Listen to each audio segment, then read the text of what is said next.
옛날 아주 먼 옛날 깊은 산속 작은 옹달샘처럼 맑고 깨끗한 조선시대 어느 한적한 마을에 젊고 총명한 선비가 살고 있었습니다.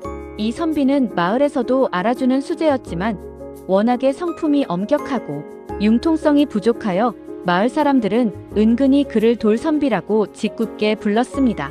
돌선비라는 별명처럼 그는 오로지 학문에만 모든 정열을 쏟아부으며 세상 돌아가는 소소한 일들에는 그 어떤 관심도 두지 않았습니다.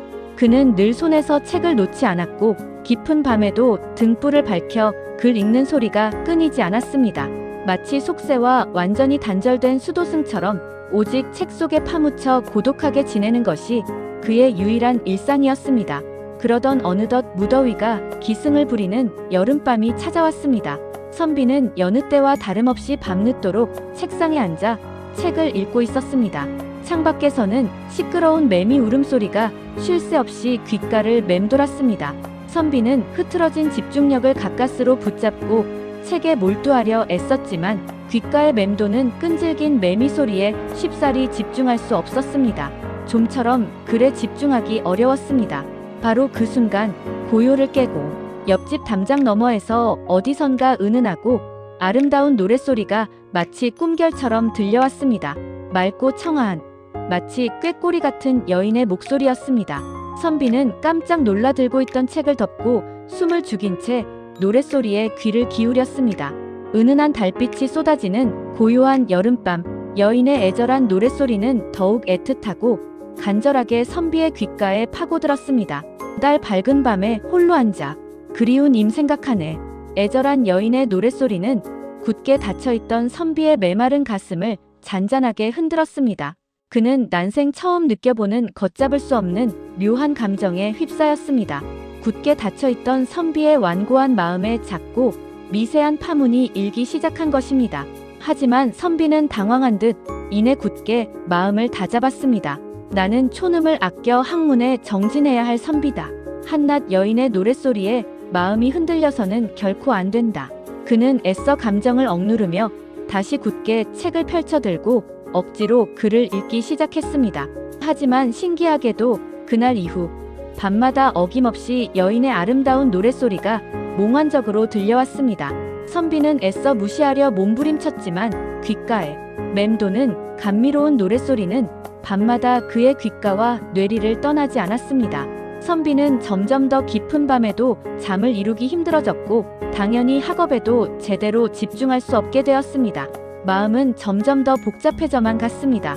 결국 며칠 밤을 뜬 눈으로 지새우던 어느 날 밤, 선비는 인내심의 한계를 느끼고 더 이상 참지 못하고 벌떡 일어나 조용히 담장 가까이 다가가 떨리는 목소리로 조심스럽게 말했습니다. 저 밤마다 들려오는 그 노래는 참으로 아름답소. 하지만 밤마다 들려오는 아름다운 노랫소리가 안타깝게도 공부에 너무나 방해가 됩니다. 부디 넓은 아량으로 자제해 주시면 정말 감사하겠습니다. 그러자 선비의 간절한 부탁에 담장 너머에서 맑고 쾌활한 웃음소리가 마치 종달새처럼 경쾌하게 들려왔습니다. 선비님께서는 오로지 책만 읽으시니 안타깝게도 세상의 아름다운 정을 너무나 모르시는 것 같아요.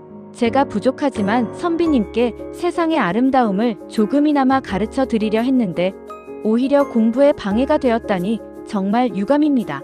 선비는 전곡을 찌르는 듯한 여인의 날카로운 말에 순간 얼굴이 불그락 푸르락해졌습니다. 그는 아무런 대꾸도 하지 못한 채 부끄러운 듯 황급히 방으로 돌아와 버렸습니다. 그날 밤 선비는 쉽사리 잠들지 못했습니다.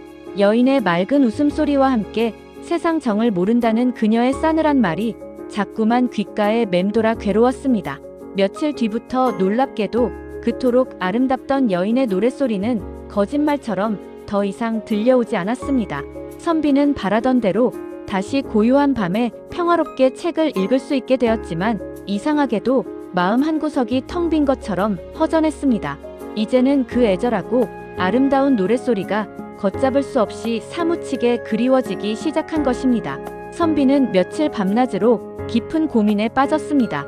그리고 마침내 어렵게 용기를 내어 다시 조심스럽게 담장 너머로 말을 건넸습니다.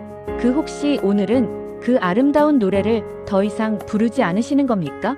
잠시 침묵이 흐른 뒤 드디어 담장 너머에서 여인의 반가운 웃음소리가 들려왔습니다. 이제야 선비님께서도 비로소 한 사람의 인간이 되셨군요. 세상의 아름다움을 조금이나마 느끼게 되셨다니 저 또한 진심으로 기쁩니다. 선비는 그제야 굳었던 얼굴에 따스한 미소를 활짝 피워 올렸습니다. 그는 드디어 낡은 책 속에 갇혀 지내던 외로운 돌 선비의 껍질을 깨고 나와 비로소 세상과 소통하며 살아가는 한 사람의 따뜻한 인간이 된 것입니다. 그 후로 선비는 밤마다 여인과 함께 아름다운 노래를 함께 부르며 이전에는 미처 알지 못했던 세상의 소중한 아름다움을 비로소 알아갔다고 전해집니다.